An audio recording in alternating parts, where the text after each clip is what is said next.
Kansas City team they become too over-reliant on a handful of good players. You have Mahomes. Rashid Rice actually had himself a decent game. Kelsey, I mean, he'll still occasionally flash brilliance. You'll still see those good games from him. But outside of that, you don't really see Kansas City with a whole lot of great players that can really be a difference maker. And it's starting to catch up to them now. The AFC's become more competitive. So there's more teams now buying in the mix. I mean, Kansas City, they're going to have to win out, but they're going to need some help along the way too. Mm-hmm. And I don't know if that's going to happen. Plus, Denver and the Chargers, those are going to be tougher games. I mean, I don't see it happening. Kansas City might get to maybe 9 wins or so, but they might miss out with a winning record. And the Cowboys, they've won their last couple games. Dak's been playing really good since the bye week. He put that Cardinals Monday night debacle behind him, and he's come back strong since. And when you look at the Cowboys' schedule, I believe they still got to play Minnesota. That looks like a win. The Giants and Washington again. Even the Lions looks like it could be a winnable game this week. I don't know, Mitch. As an Eagles fan, might have to worry that the Cowboys might steal the division at the end of the season because it's looking pretty favorable for them now. And credit to Dak, though. He's been having a really good season without the same talent he's used to having.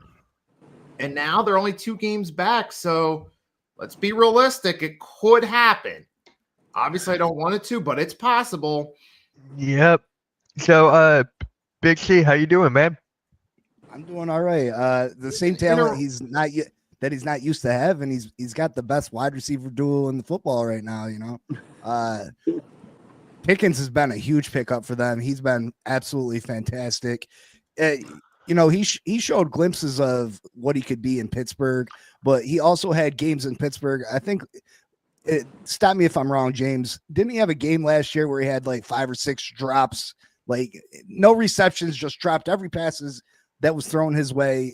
He's a straight diva, and now he's in Dallas, and he's looking like he could be the number 1 receiver on that football team. You know what I mean? Yeah. Obviously, CeeDee Lamb is the number 1, but I don't know if there's a better wide receiver duel in the NFL right now than besides in Dallas. And that offense is just, you know, they can score 40 any game. You know what I mean? They're just an explosive offense. And to be fair, their defense has gotten a little bit better since the trade deadline. They're not perfect, but they have gotten better. And well, Quentin Williams is a top 3 defensive tackle in this league. Yeah. I mean, you know, he's going to make you better. You know what I mean? He's definitely going to make you better. They got the guy from Cincinnati, Logan, the linebacker. Is that his name? Right. Yeah. Wilson. So they definitely added pieces. I mean, and I'm happy for him. He's in a better team situation as a player. Even though I can't stand the team, he went to a better team situation. But that's another subject in itself. Lamar, what happened? You were playing against the historically worst defense, right? I mean, I know James loved seeing it. Oh, it's great. I won't pull any punches. I loved seeing the Bengals beat up on the Ravens. Man. And I'll say this about George Pickens. I feel like short term, him and CD is going to be great. I feel like in the long term, a few years from now, something's going to happen and eventually, but this might be a few years down the line. But as long as he's motivated and he's on the same page with his team, they're a dangerous threat on offense.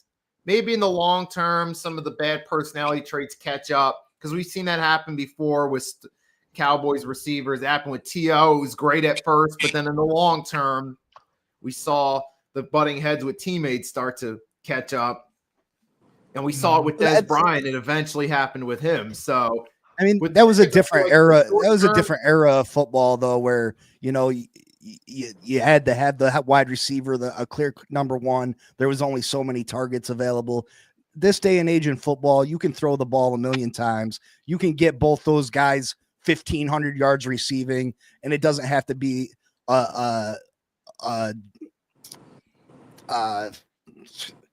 whose dick's bigger. You know what I mean? Yeah, It don't have to be a dick swinging contest. So both these guys can be number ones on the same team. So I don't think it's going to be an issue.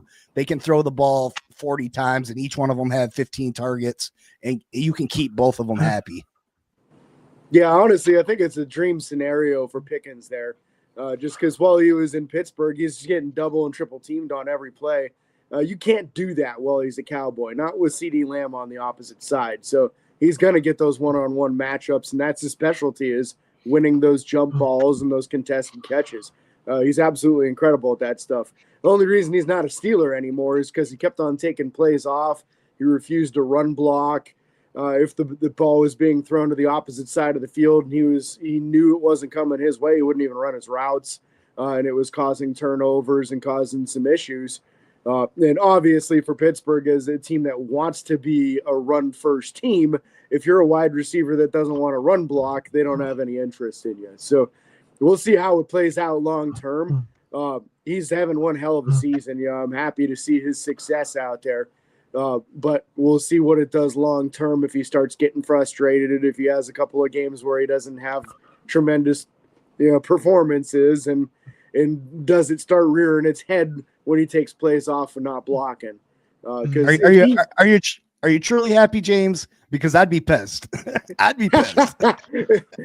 Here's the thing, Big C, is that I'm not sold that this is going to be long-term success for him. Just because he's been such an up and down dude with his personality. So, like, if it works out for him, great, man. This is going to be an opportunity for Pittsburgh to start trading wide receivers again and get some value in return again, because they were really cleaning up in the trade market for a while there, but had to settle for just a 3 and a 5 for Pickens because how badly they burned the Bears with a second round pick for Claypool. So, yeah, the more successful he is, the better it looks for everybody. Other than obviously, if you're not able to make that talent work for your team, that doesn't make you look good as a coaching staff in Pittsburgh. Yeah. So really quick here, let me address the chat, and then we'll continue with the Cowboys and Chiefs. So Michael on Facebook goes, the AFC teams are lucky KC may not make the playoffs, so one of those teams ain't gonna make the Super Bowl by default. And Aquavision said the best duo is Puka and Adams. That's a conversation we can have. What is up, Bo? How's it going, man? How's it going? And Aqua also says Pittsburgh didn't want another Antonio Brown. And what is up, Wesley? How's it going? So, yeah. Best duo, Puka and Adams, or CD and Pickens? Or Case and Higgins. Yeah, you can't just throw out Case and Higgins. I'm taking Pickens. I'm taking Pickens and CD right now. I think the number one receiver in football is Jamar Chase, but Pickens is playing at another level right now. I think if you put him up against him, Puka's a great wide receiver. I don't think he's super explosive though. He's one of those route running. He's going to be there, sure hands. So like Mike Evans. He goes down the list a little bit for me as far as not taking anything away from the guy, but Devontae Adams getting up there in age, he's still catching a lot of touchdown passes. Mike Evans is a great comparison, though. Matthew Stafford is a great quarterback. He's going to get them the ball, but if this year I got CeeDee Lamb and George Pickens. All right, James, what about you? The best wide receiver duo. I mean, if you asked me 3 or 4 weeks ago, bless you, Mickey, I would have said Jamar Chase and Higgins because they had just come off a torch in Pittsburgh for like 400 yards. But since then, they've really cooled off. And I got to agree with Big C. I think the hottest duo right now is definitely CeeDee Lamb and George Pickens. And it's, I would hate to be any team going up against them anytime soon because they just feel like they can drop 40 on anybody right now. And that's tough to beat a team that can put up that many points. Mm-hmm. Nikki, if you're still there, yeah, I'm still there. All right, do you agree with them with CeeDee Lamb and Pickens being the best wide receiver duo? It's between them and Puka and Adams. I'm going to go with Puka and Adams, give them the slight edge because they've been the more consistent throughout the entire season thus far. Now, we'll see how that holds up in December, but I'll give the slight edge to Puka and Adams. But it is a close one between those. Those are definitely the 1 and 2 best wide receiver duos this season, for sure. Mm-hmm. But I'm just going to give the slight edge for now to the Rams duo. All right. And Michael also says Pickens is a free agent after this season. The Eagles should trade Brown inside Pickens. I don't know if they want that. I don't want that. Know if they want that kind of trouble. No. You know, there's not enough targets No. for AJ Brown. You don't start getting George Pickens the ball, you got a Pittsburgh situation all over again. Uh-huh. Yeah. But shout out to AJ Brown. He had a great game on Friday. Despite we're getting our ass kicked, he had a great game. He typically does when he goes and flips out a little bit and starts going to the media. You know, they feel pressured to get him the ball. Right.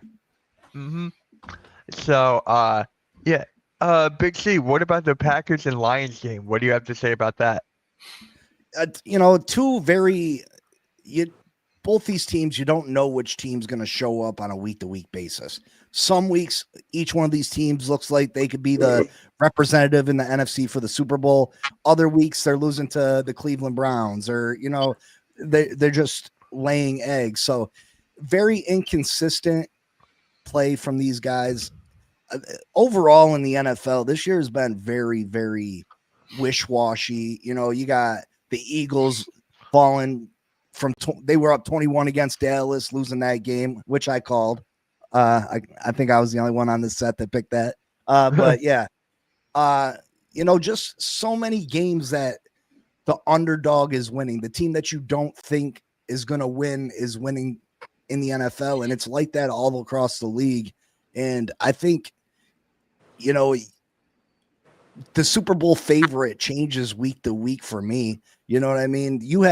This is the one year that I can't say, all right, these two teams from the NFC, these two teams are from the AFC, and there's a 90% chance that one of the, you know, I can figure out who's going to be in the Super Bowl this year. You know, the list is deep. You know, I mean, there's 6-7 teams from each side that I wouldn't be surprised if they went on a run and made it to the Super Bowl.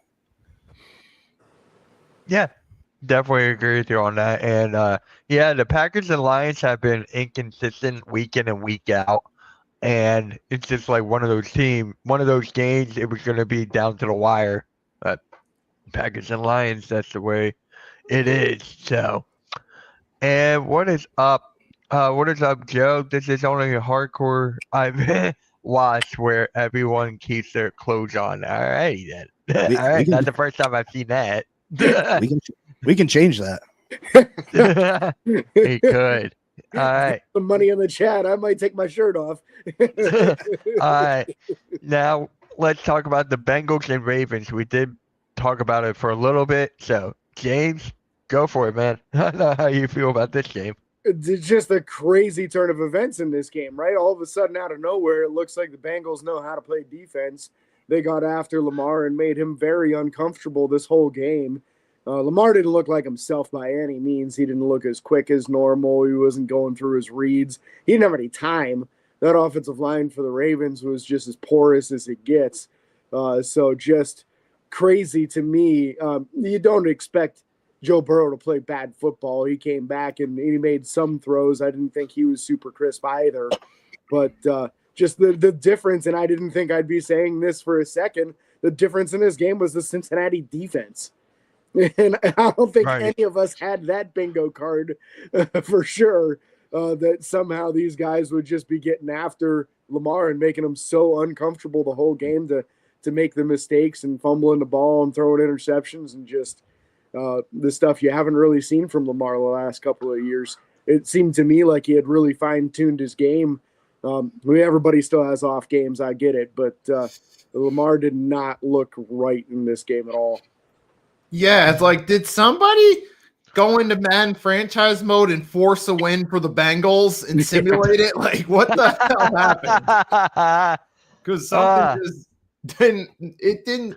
It seemed like an episode of the Twilight Zone or like a simulated force win on Madden, because it's not ordinary for this Bengals defense to actually have a decent game, especially against a star quarterback when they struggled against Aaron Rodgers.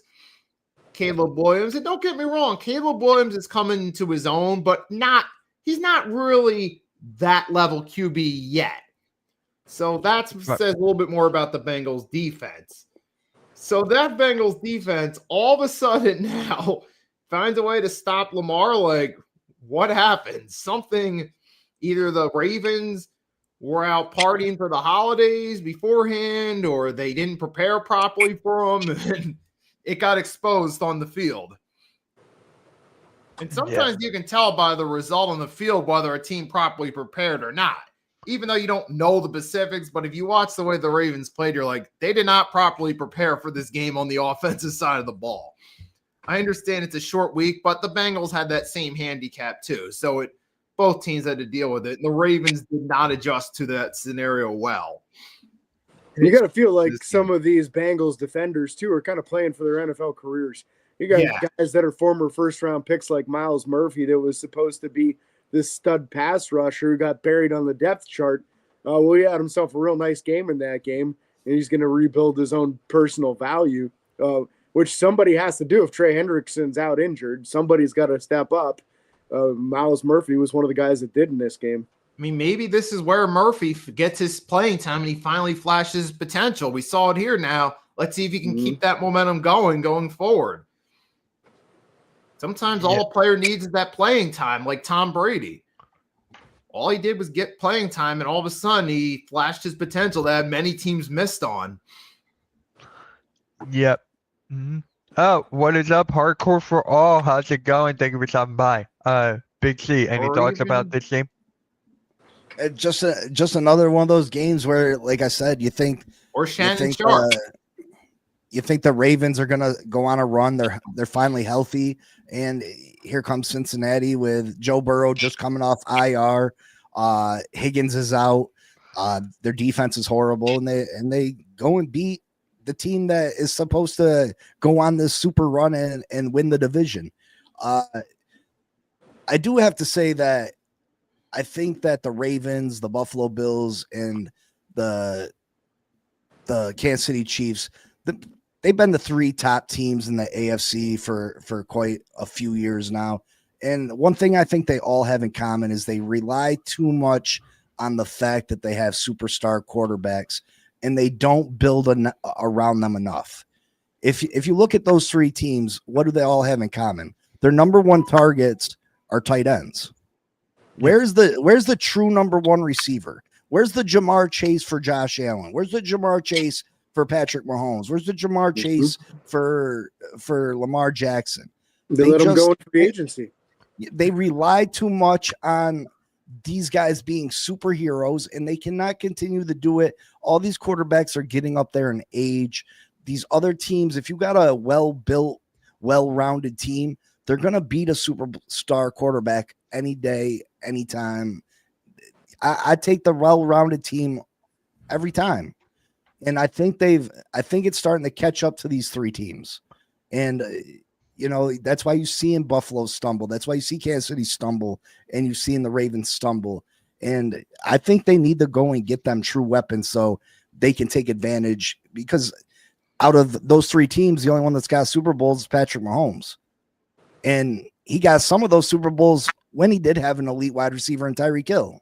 So I think it's this loss is a mixture of just Lamar Jackson not having stars on his football team on the offensive side of the football. They've always had a good defense, but their wide receivers, they got some speed guys. They got, but truly lacking a number one. They got great tight ends. Isaiah Likely, Mark Andrews, great tight ends.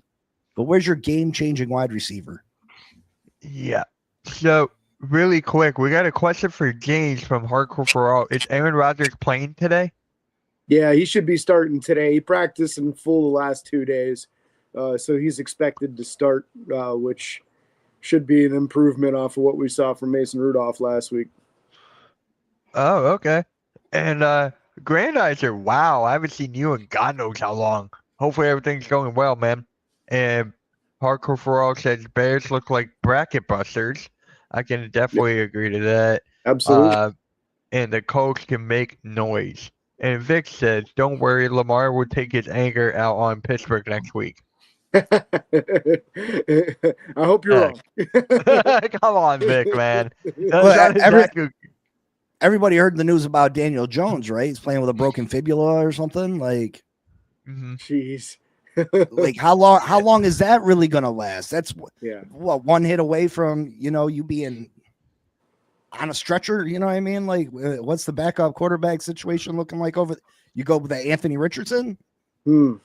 Is that the same football team? You have the same confidence in them? Not a chance. Yeah, not a chance. They don't win any games with Anthony Richardson at QB. So you got a Colts team that may be one of the favorites in the AFC, but if Daniel Jones goes down, they could fall off the side of the earth. You know what I mean? Like, yeah. And Hardcore for All says, "I did not hear the James news." And yeah, Grand Iser, everything's going well here, man. Missed you. So, Nikki, I think it's now we talk about Black Friday. Yeah. Oh boy.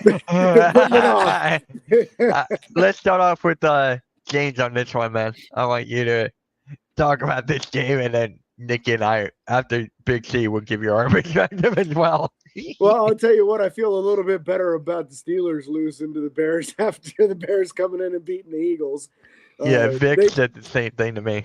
Yeah, it doesn't sting quite as bad, but the Bears have just been another one of those teams this year where you just can't figure out which team's going to show up, but they have been getting more consistent as of late. And they do have some weapons, man. The wide receiver core there is pretty good. Some young dudes that can separate and really run. And Caleb is kind of taking it up a notch, you know. He always had the potential. That's why he was such a high draft pick.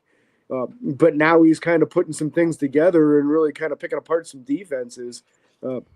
He's able to recognize when there's matchups and when there's weaknesses in certain defenses and just kind of attack down the field. He's not going to go at your star players. He's going to go at the holes and he's going to go at the weaknesses in the defense. So I think he's really putting it together here. We'll see how far of a run they can make. I don't necessarily have faith that the Bears are going to be like a Super Bowl contender, but they could really mess some things up for some teams that were thought to be Super Bowl contenders. Yeah. Big C, what about you, man? The Bears have been better than what I thought they were going to be. Again, that NFC North is who knows who's going to win it. You got three teams all clumped together up there. The Bears are starting to put wins together, meaningful wins. They beat the Steelers. They beat the Eagles. They were able to run the ball fantastically. That helps Caleb Williams. Like you said, Caleb Williams got all the talent in the world. He was a phenomenal college quarterback. Ben Johnson's done a phenomenal job up there. I think a lot of their issues last year was with coaching. A lot of coaching mistakes last year that cost them games. So I think the longer that Ben Johnson, Caleb Williams, the better that the Bears are going to be. Do I have a great deal of confidence in the Bears when it comes to playoff time? No, but this is a step in the right direction for them. And, I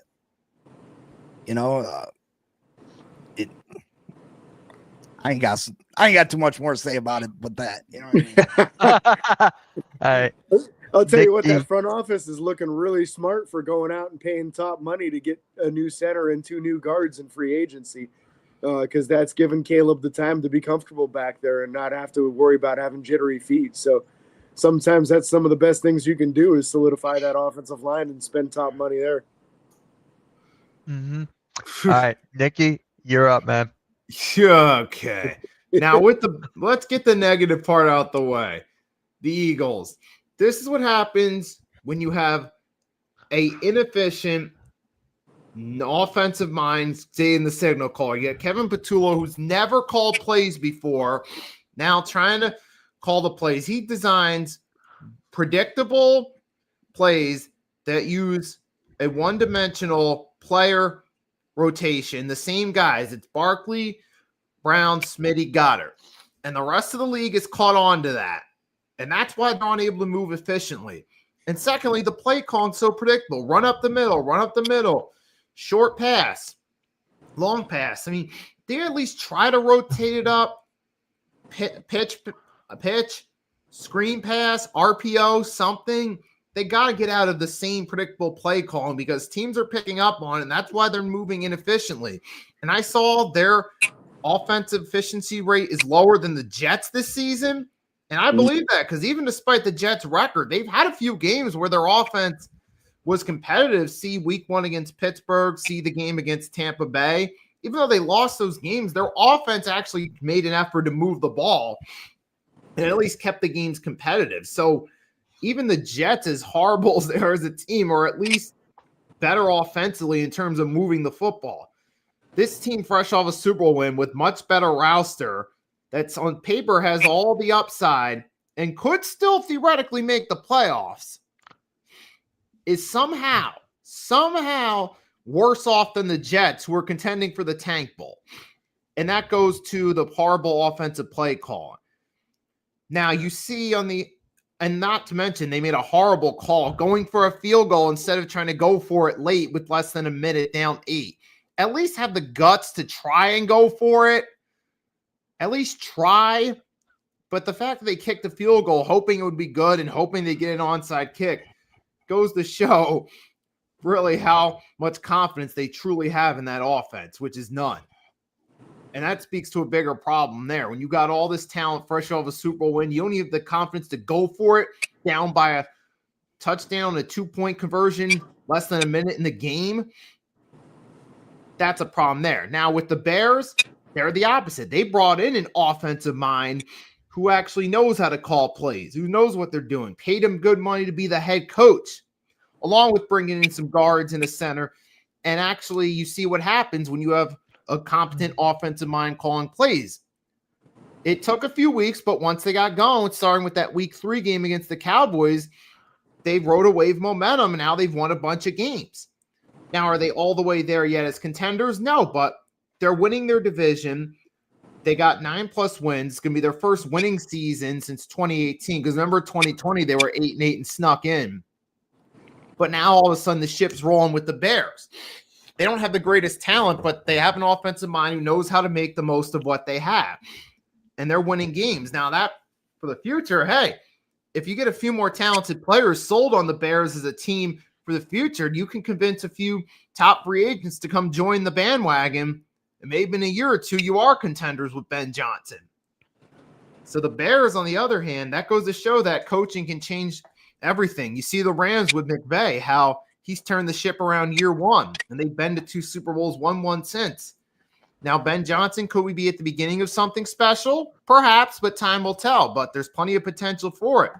That's what happens when you hire a competent mind to run the ship. So I give the Bears credit. They're doing what the Eagles were doing. All right. So I mean, you me, guys. Sorry. No, you go. I mean, you guys are Eagles fans, and you talked about the offense, but this defense, you know what I mean? You go and you trade for Jalen Phillips. Brandon Grahams comes back from retirement. You know, Nakobe Dean comes back. Yet you give up 281 yards in rushing to the Bears.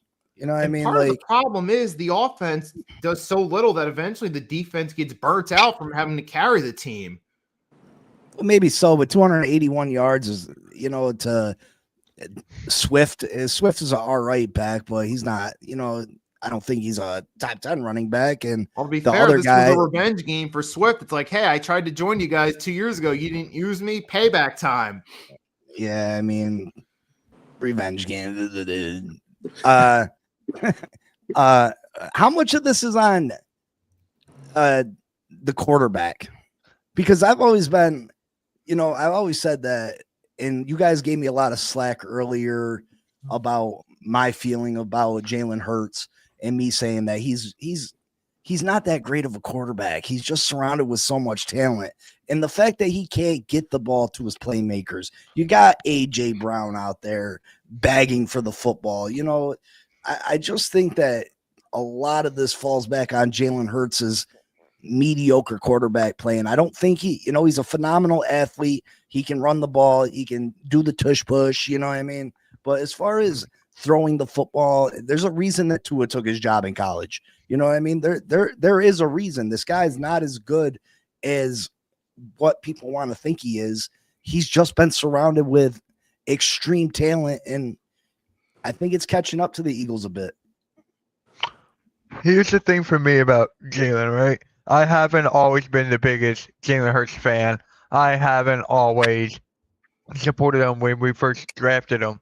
And then once it's just about winning, like once everyone talks about him, winning a game, like that's all you do is win. I'm like, that's something to cover all the other flaws of his quarterback abilities, right? The throwing, the accuracy, and all that, which is good. But then once you look at it, it's just like when you actually dissect it, the play, it's just like it's not that good. And Hardcore for All said it in the chat right here. Jalen's at fault here. He has enough experience and makes too many mistakes. The play calling is not changing. Jalen has to play better. I agree. I agree with that. There's only so much that Kevin Petullo can do. Does he have to go? Hell yeah, he's got to go. So I'm just saying Jalen's just not having the best year right now. He's not. Yeah. Grand Knights said, did you guys see that stat about linebackers with the most interceptions, and the Bears linebackers have like the 3 in the top 10 list? I did not see that. I did not see that at all. Barkley hasn't been the same at all. And it comes down to our offensive line with the injuries. Yeah. The offensive line is Lane not Johnson. the best. Lane Johnson's the biggest one. And then Cam Jurgens being out. So the offensive line has just been the worst. Right, and you can't rely on Lane Johnson forever. He's getting to the twilight years. You got to have a suitable replacement ready, or go out and find one. Yeah, what's Lane, about 53 years old by now? Pretty much. Anyway, in football sense. Yeah. He's still a hell of a player, don't get me wrong, but yeah, he's old. Vic goes, why are we blaming the quarterback? The entire Eagles team is having a down year. Here's the thing, what are we, 8-4, Nikki? 9-4? Yep. 8-4. It's like, it's crazy. This feels like, what, 2023? What was it? Unfortunately. Yeah. It's because people were throwing Jalen Hurts' name up after they won the Super Bowl. They're throwing him up in his name up in that elite category. Where's the eliteness at?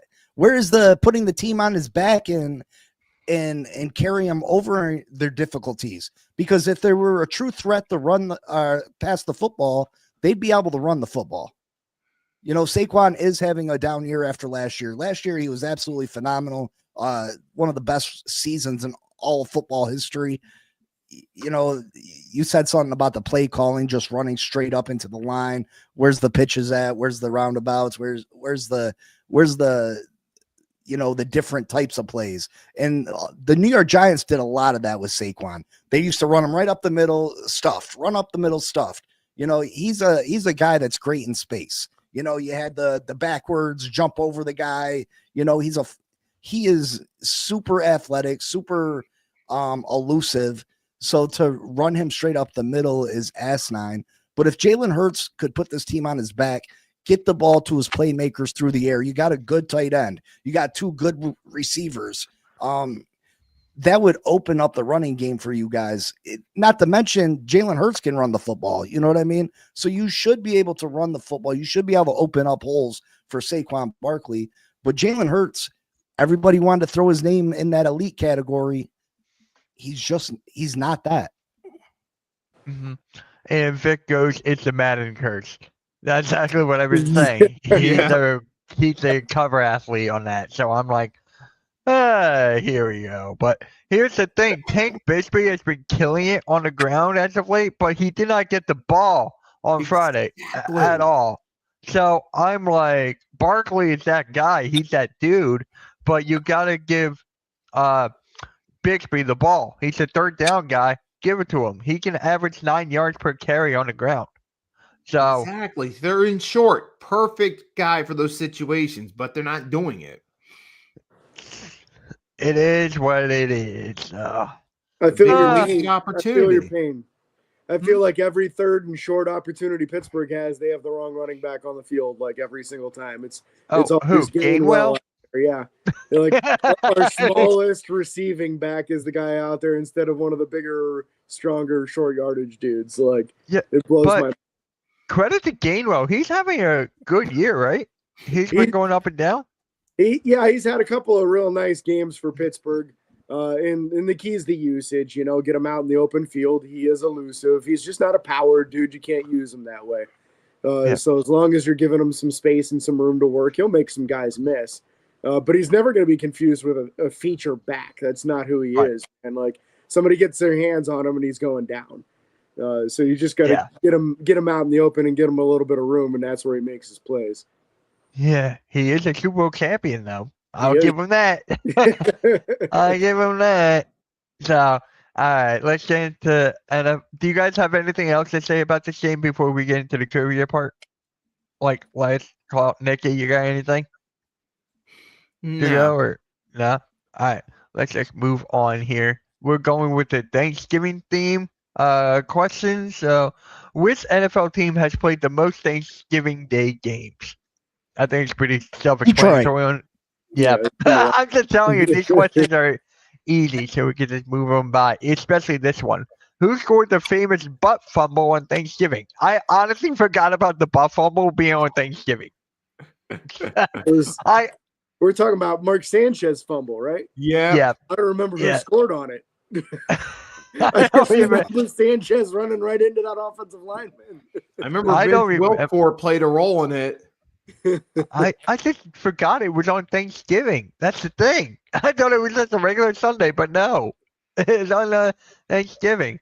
All right, James, you should get this one. Who was the quarterback who started the Thanksgiving game where the Steelers were prison-style throwbacks? I mean, by the fact that he's asking, and I should get it, was it not Ben Roethlisberger? It is Ben Roethlisberger. Okay. I just have to say it was Ben Roethlisberger. So, yeah. Now, correct me if I'm wrong.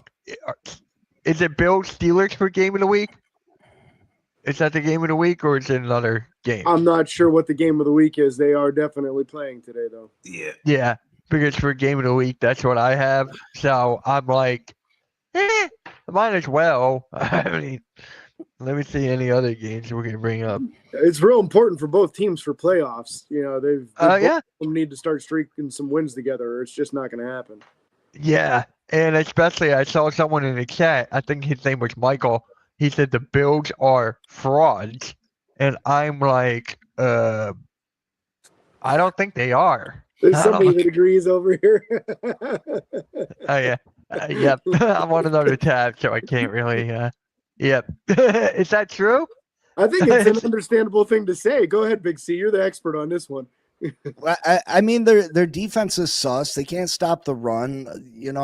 Josh Allen, Lex, he's getting back to the Josh Allen that we've seen in the past. Last year, he eliminated the turnovers.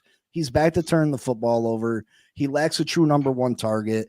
And like I said, the defense is sus.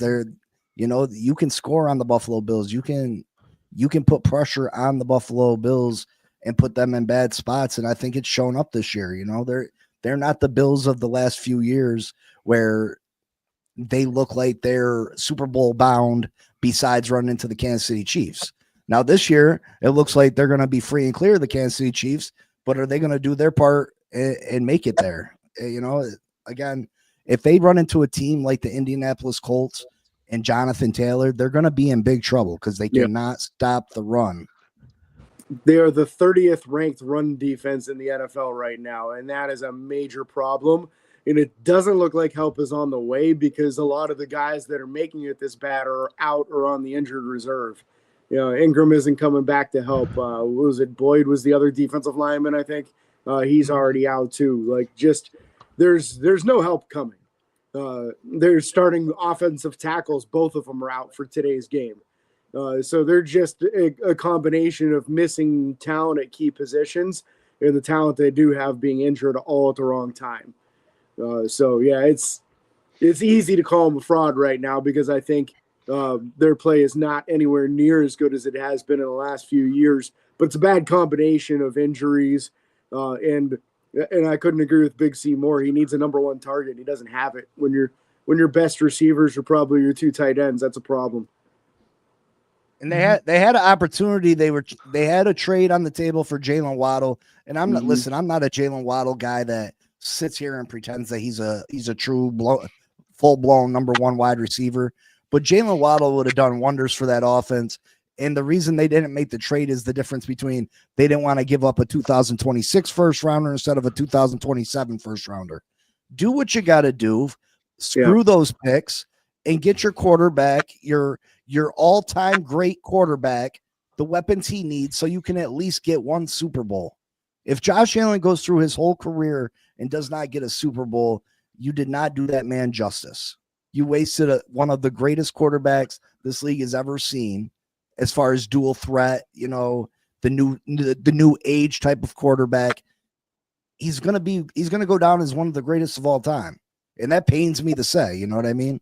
But if he goes through his whole career and he's only getting older and you don't get him a Super Bowl, not one, you let that team, you let that city, you let that franchise down.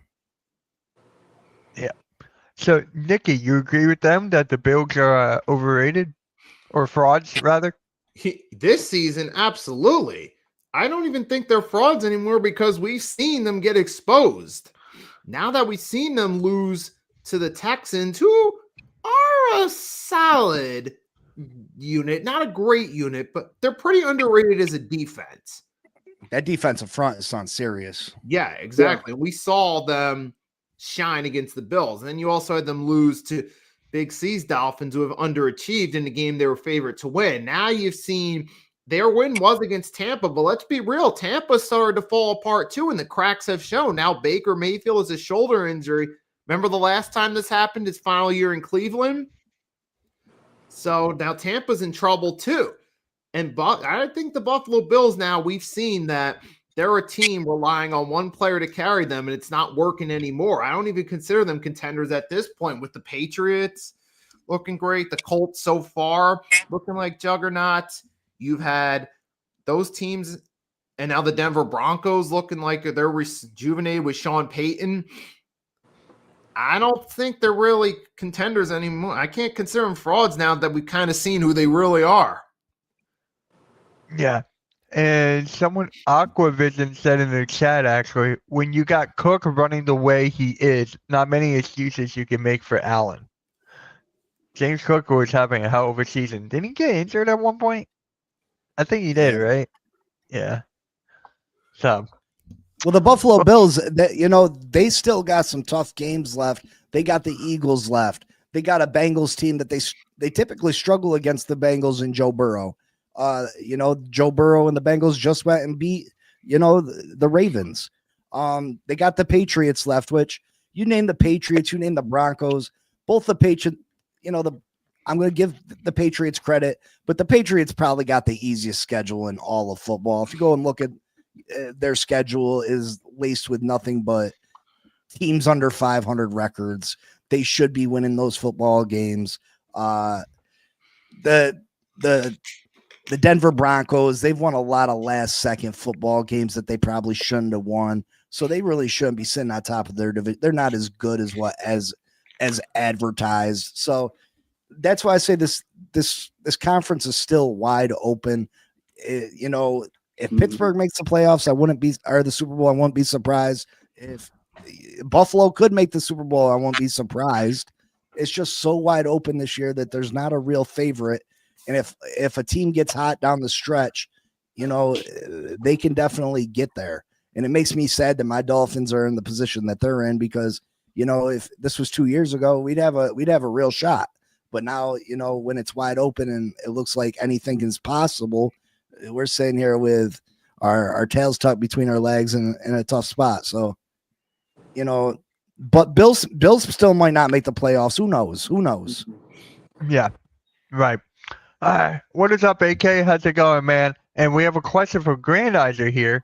Are we talking about teams that the Super Bowl windows have closed? Which teams have their windows starting to close? Well, I can answer that one with my team. I can answer that with mine. The Eagles are one. If you guys have any other teams that their Super Bowl windows have closed, who do you think? So Eagles are around.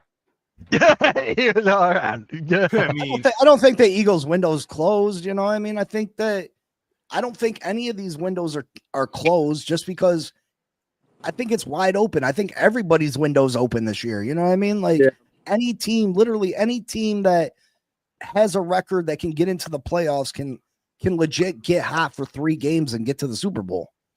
I don't think that's a year that, you know, there's no truly dominant teams. You can look at the Rams, that the Rams are on a pretty good streak. You know, I think anybody.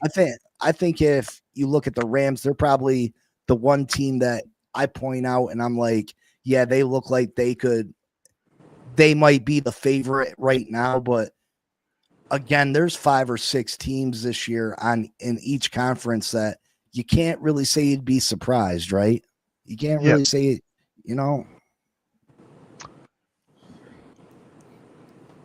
Well, honestly, I think the Chiefs Super Bowl window has been closed.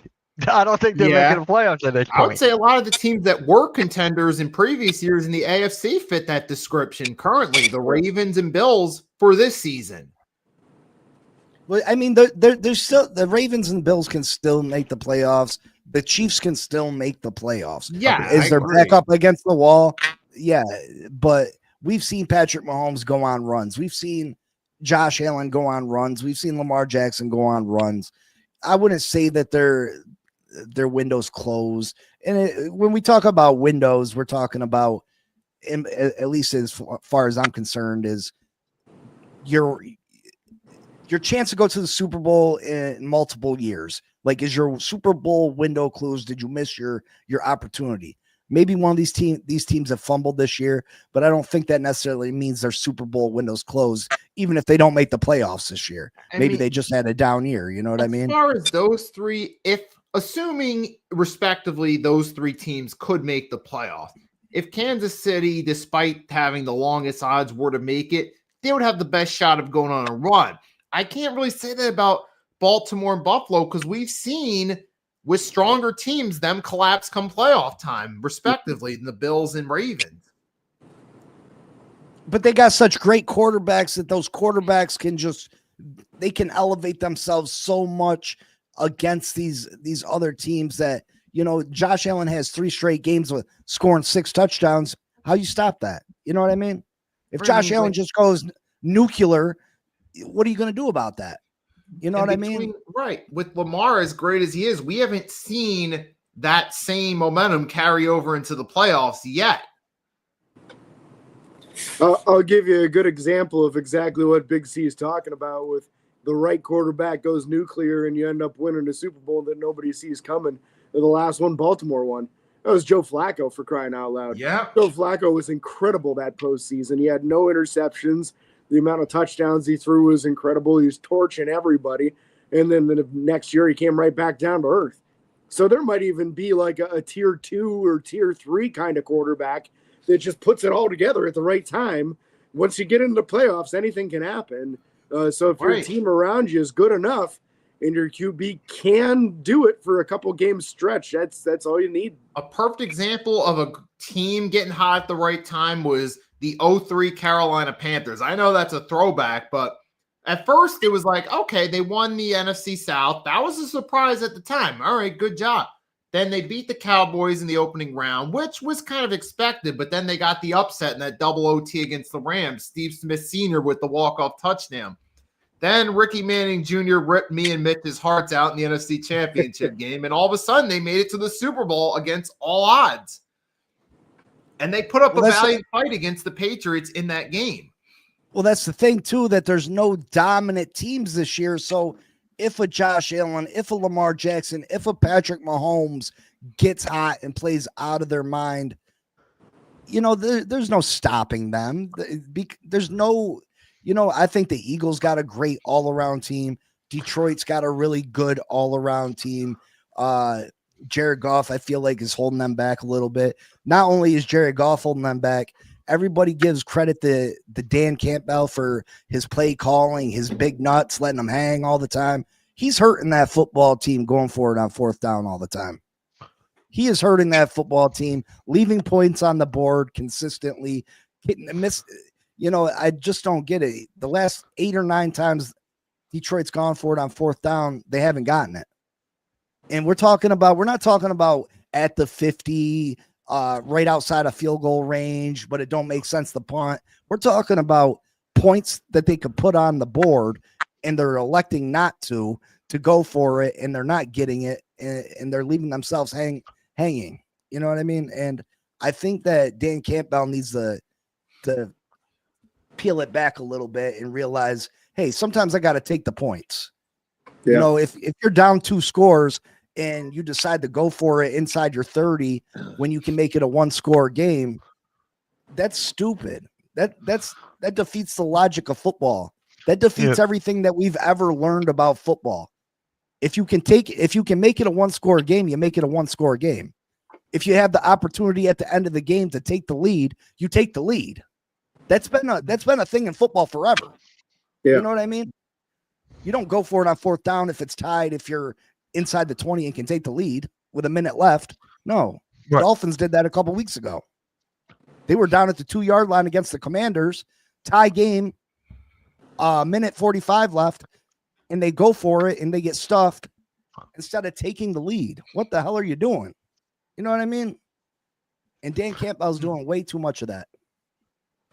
I hate Dan Campbell. I mean, against us, right? He gone for every fourth down imaginable. And now it's just like, we were talking about Madden curse. He's playing Madden right now. That's the only thing I can say. Yeah, I remember that came back to bite them in the NFC Championship game against the Niners. That first time they went for it, they failed, and that pretty much did a 180 with the momentum of the rest of that game. Then the 49ers made their comeback.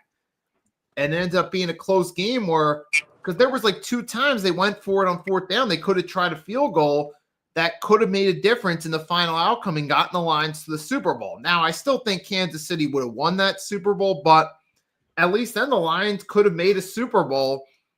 And who knows what that would have done with momentum. But the point is, sometimes that going for it on fourth down comes back to bite you. That conference championship, the most notable example. And we've seen it a couple times this season. They keep going for it, and it comes back to bite them. Especially when you're leaving points on the board. Like, I can deal with, if you're at the 50 and, it's a little bit too long for a field goal, but, you don't want to punt. I can deal with that.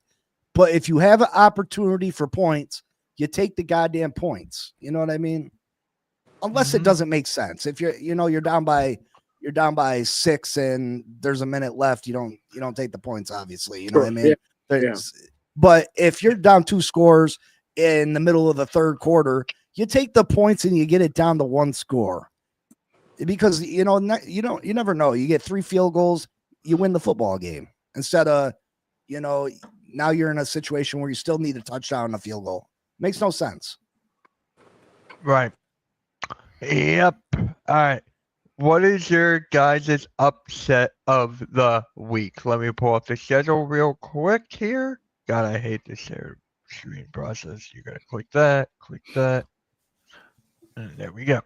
So these are all the games for today. If you guys had to pick one game as your upset, what would that be? I could see the Cardinals beating the Bucs with Baker Mayfield. Is he playing or not? They have him listed on DraftKings, so I don't, he'll play. Yeah, and even then he's playing with his non-throwing shoulder less than 100%. We saw how this worked last time in Cleveland, and with the Bucs momentum going downward trajectory, I could see the Cardinals getting an upset win here because even with them being a bad team, their defense is actually better than some people in their record would indicate. Yep. So I could see that as an upset. Alexander says he got the Browns over the Niners. Possible. And Vic said the Raiders over the Chargers. And with the Browns, I'll say this. With Shador, you haven't really seen a full sample size of him. So he could catch the 49ers by surprise and make a few plays they don't expect. So that could be an upset too. Well, I think it's more about their defense. Their defense is really good. Myles Garrett's on a different planet. That's definitely a game when I was looking at FanDuel and I was making my picks. That game did give me a little bit of a pause, and I was like, I could see Cleveland pulling that one out. Another game that kind of had me worried was the Jets over Atlanta.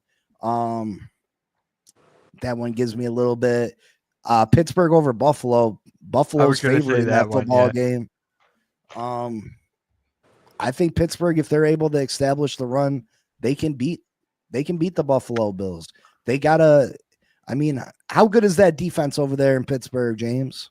Depends on what week you're looking at them. Yeah. That's everything, man. One week they'll just stuff a team completely and hold them to 13 points, and then the next week they'll get torched for 35, and you don't know who's going to show up. So the wild card for them this week is they're going to be without Derek Harmon, the first round defensive lineman.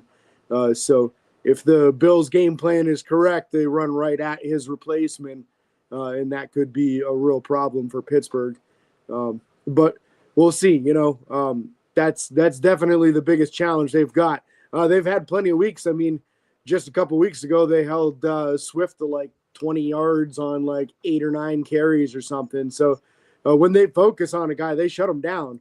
But how are they going to play? It's a lot of it has been the play calling and how aggressive does the secondary play. When they play off coverage, they just get torched by everybody and anybody.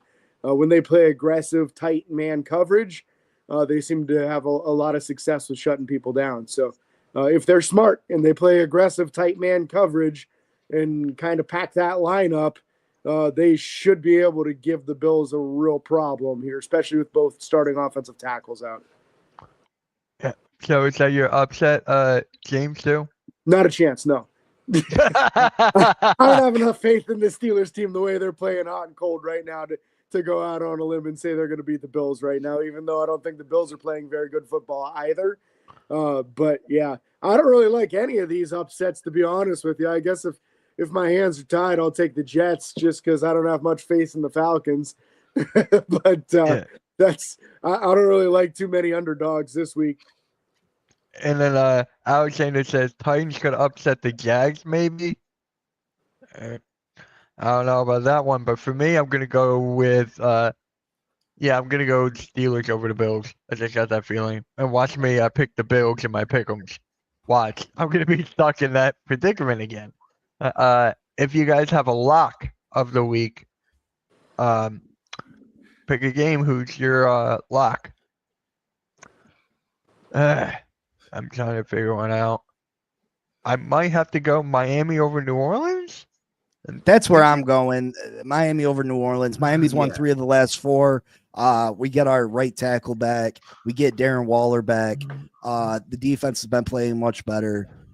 Devon Achane has looked like one of the top 5 running backs in all of football, at least as an all-around back. He's been phenomenal. So I like the Dolphins to beat the Saints at home today. That's my lock. All right, Nikki, James.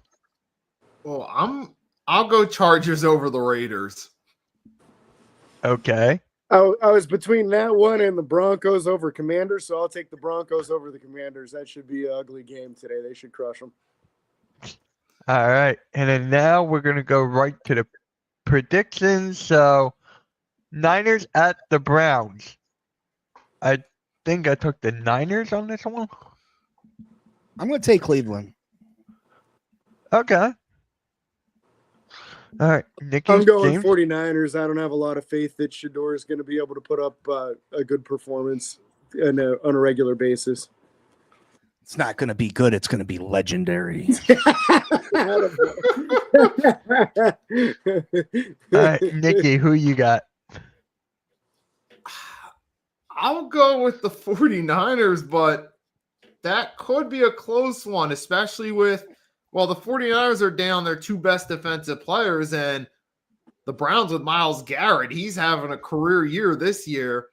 And Shador, I mean, you never know with the 49ers being down, he might have a surprise game, possibly, but I'll go with Judkins has been 49ers, really good too, man.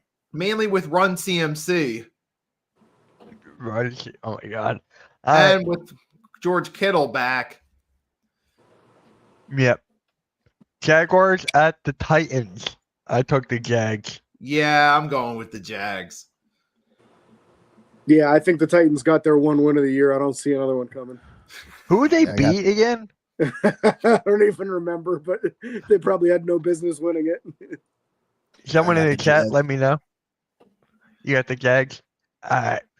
Texans at the Colts. I took the Colts. I'll go with the Colts. Yeah, I'm not bucking the trend. I'm going Colts over Texans too.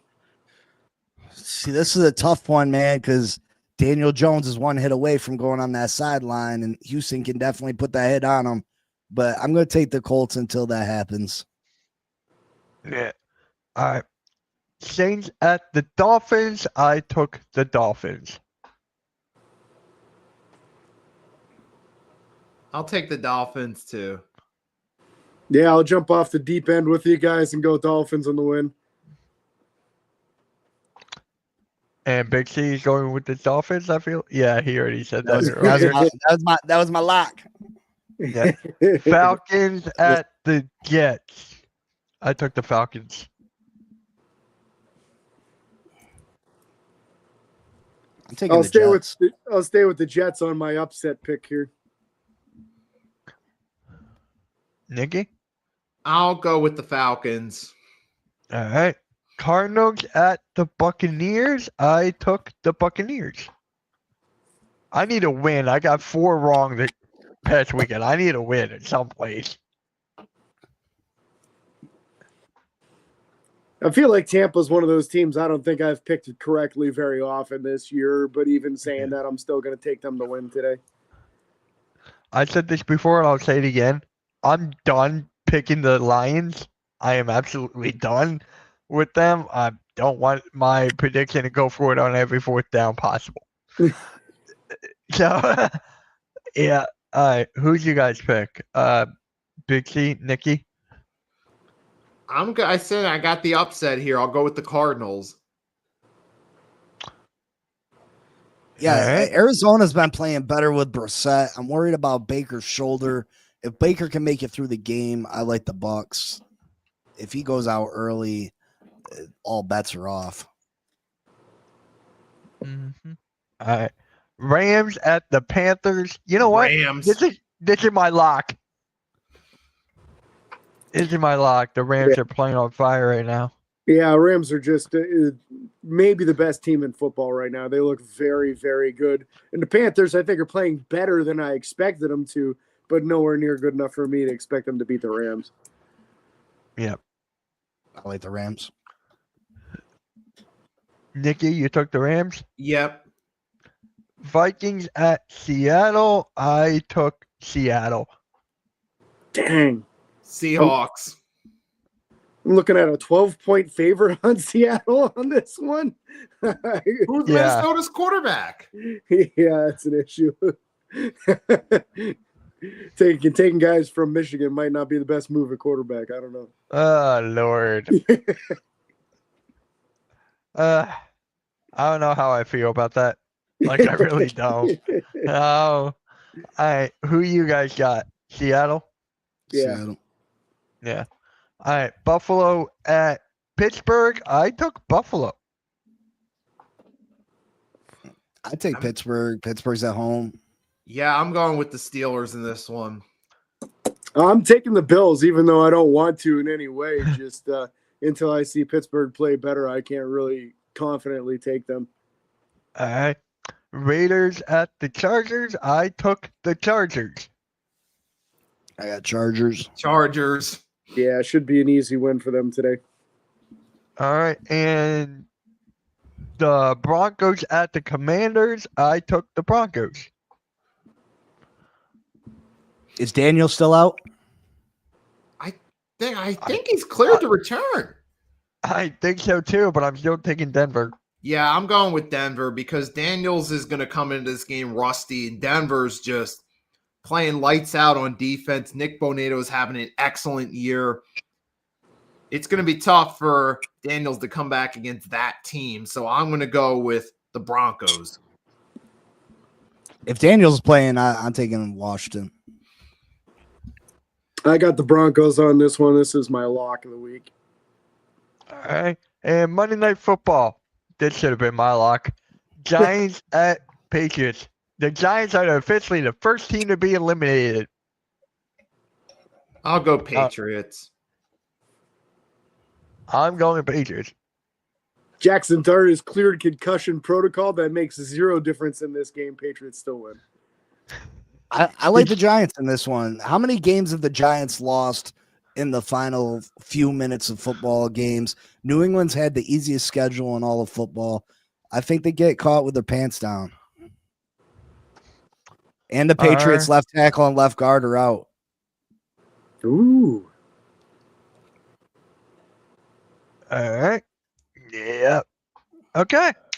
So, guys, there was the NFL Sunday Morning Show. We actually had a lot of good conversations today, especially the questions coming from the chat. So, we're going to have a segment going forward about questions from the chat. So, starting next week, make sure you have your questions handy, and we'll answer them right here on the show. So, with that being said, like, share, subscribe. Big C, you got anything coming up? Just Fin Posse podcast, Monday through Friday, 10 a.m. Eastern. Talk about Dolphins. Talk about all the teams in the NFL. I interact with each and every person in the chat. Come check it out. All right. James? Still doing twice a week. So Monday night recap shows, Saturday morning. Looking forward to the next game. So give us a listen anywhere you find podcasts or check us out on YouTube. Either way. Nikki? We got 3-Point Blitz, Pick'ems every Tuesday. 3-Point Blitz is at noon on my channel, Hardcore Sports Network. Pick'ems, a Hardcore Sports Network exclusive with Agent Warrior X, a rising YouTuber in the sport football community. So you can check us out on the network 8 p.m. that day as well. You'll still get some YouTube shorts, maybe an impromptu live throughout the week, but that's what's on tap. So for me, I got no football today. For me, I get to relax. I got the Sixers game tonight against the Hawks, so I got to stream that. So without further ado, guys, like, share, subscribe. Appreciate everyone tuning in, and we'll catch you all next week. Peace, guys. Have a good one. Peace.